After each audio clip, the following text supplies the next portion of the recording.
Have you ever felt like you're always putting everybody else first, even though you're 40 and you still are dreaming of something more? Maybe you're stuck in a job that pays the bills, but it still feels really empty.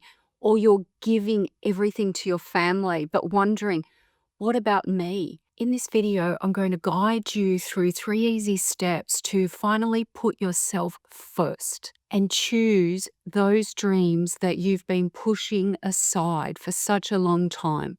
So let's do this together. I know it's hard to focus on yourself, especially when you've been focusing on everybody else and tending to everyone else's needs. But there's one surprising thing that I've learned that makes prioritizing yourself feel natural, not selfish. So, first step is to name your dreams. It's okay to want more. Why it matters? You can't prioritize yourself if you don't know what you truly want. Acknowledging your dreams, even the small ones. Give yourself permission to put yourself first. I've seen this spark of hope with so many of my clients, including myself. I've been there. So, how to do it?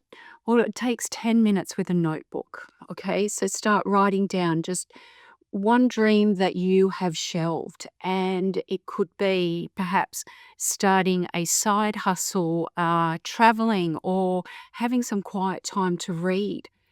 Ask, what would I do if I had no obligations for just one day? There's no guilt. Let the guilt go. This is just you. It is about you and finding that connection within yourself. So be really honest with what it is that you truly feel lights you up, gives you that spark, that internal passion. Perhaps it's like a client of mine who was a painter when she was younger, and she felt really inspired when she was painting as a schoolgirl. And she decided to get back into painting, and it lit up her world. It became life changing for her. And this can happen for you. It's very simple to make some changes that won't affect absolutely everything in your life. And here's something that I did. When my kids were young, they're now 18 and 19, but when they were younger, they'd want me to spend a lot of time with them playing games and things like that. So I would sit there and I would play with them. And then I'd say, right, mum's going to have half an hour to herself. Okay. So I would help them set up with something that they'd want to do for the half an hour. And I did what I needed to do, and that was when I got back into my macrame. Um, I also love to read and I love to garden as well. There are just a few things. So it allowed me that space to do that. And then I would go back to the kids. So it can happen. It can happen for anyone. So prioritizing yourself starts with giving yourself permission to dream. It's really not selfish, it's essential, especially in today's world where we get so busy in our lives with work, family, extended family, friends as well, the house, all of it. Prioritize yourself. Give yourself that permission to say yes. I'm allowed to follow my dreams. Now, here's a little secret. Most people think that they need to make huge changes to prioritize themselves, but there's such a simpler way. I'll show you how to start right where you are right now. So, step number 2, set boundaries. This is about protecting your time. So, going back to what I would do with my kids, that was setting a boundary. And this matters because saying yes to your dreams means saying no to things that drain you. Boundaries aren't walls, they're doors of joy. I've helped clients reclaim their time, and it's life changing for them. So, how do you do it? Well, pick one area where you're over giving. Okay. Maybe work or family, or perhaps you're volunteering. Some clients I know, they don't like to say no. They say yes to everything and then they run ragged. Okay, this is about scaling back. Decide what you can scale back in your life to give you a little bit more time for yourself because you matter. So all you have to do is try this, okay? Maybe it's a walk or you want to do some reading. Try this. Say, I want 30 minutes today for myself. Stick to it. Perhaps it's reading or you want to go for a walk. Give this time to yourself. It's a gift. As an example, perhaps you decide that you no longer want to check emails after 6 p.m. at night. This time is going to free you up for reading, perhaps. Journaling, meditating.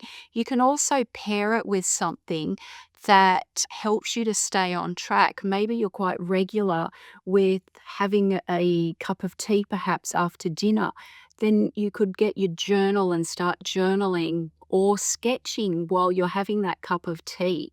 So, this will keep you on track and it will keep the momentum going for you. So, a pro tip is start with a small boundary. Okay, it's easier to enforce, you'll feel empowered.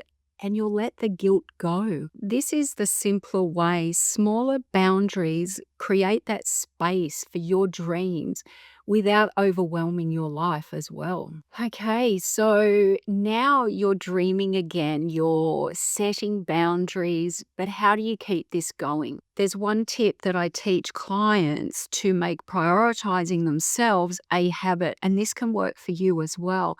And you'll love how easy it is. So let's dive in. Step number 3, create a daily you ritual, okay? Make it stick. Remember, you are starting to prioritize yourself because you truly matter. So, why does this matter? Well, it's consistent small actions lock in your new priority, which is you. Okay. This builds momentum, and I've seen it transform lives in my coaching practice, and it has transformed my life as well. So, how do we do this? Well, pick one dream. Back in step number 1, okay? For example, painting, walking. Commit to spending 10 minutes a day. Pair it with something that you already do. As I mentioned before, if you enjoy having a cup of tea, pair it with sketching or try meditation and self reflection together before bedtime. Check in weekly. Does this goal really work for me? Is it lighting me up? And if it's not, try something else. Shake it up a bit so that you keep it fun, you keep it lively, but you keep that spark happening within because that is going to give you the momentum to keep wanting to move forward with prioritizing yourself. Another example, maybe you want to start dancing. Pick some music and just start dancing in the lounge room or in your office, if it's private, of course, or perhaps in your bedroom.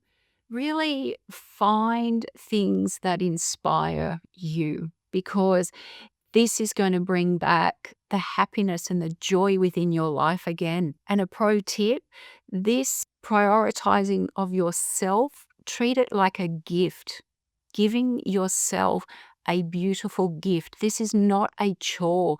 And ask what would make you smile today so that it really keeps it fun for you. So the payoff here, make your ritual a joy, okay? Not a task. Tie it to something you love and it'll feel effortless. So here's a reality check. This isn't instant, okay? It takes time. Most people really struggle because they're used to putting everybody else first, but stick with it. Like a client of mine who started to prioritize herself writing, okay? She felt fulfilled in just 4 weeks of starting, and she's now actually finished a book and she's starting to send it out to publishers. And I think that's really exciting. And why can't that be you? The idea with prioritizing yourself is that it helps you to reconnect with who you are. It allows you to get to know who you are, what you want for yourself, and what you no longer want as well. Start with following your heart. What feels right within my heart space? Feel it rather than think it. Swap it around. So that's my gentle 3-step process to prioritizing yourself after 40 and saying yes to your dreams. You don't have to do this alone. I'm here to hold your hand through it all. And that's why I created the I Am program to support people just like you. So click below for a clarity call with me. It's a safe space to start. Also, check my next video up here on staying motivated after 40. So, like, subscribe, and let's do this together. And please leave me a comment and let me know how you're finding the videos, or if there's a particular topic that you'd like me to discuss. I'm all open to different ideas. I'll see you on the next one. Bye for now.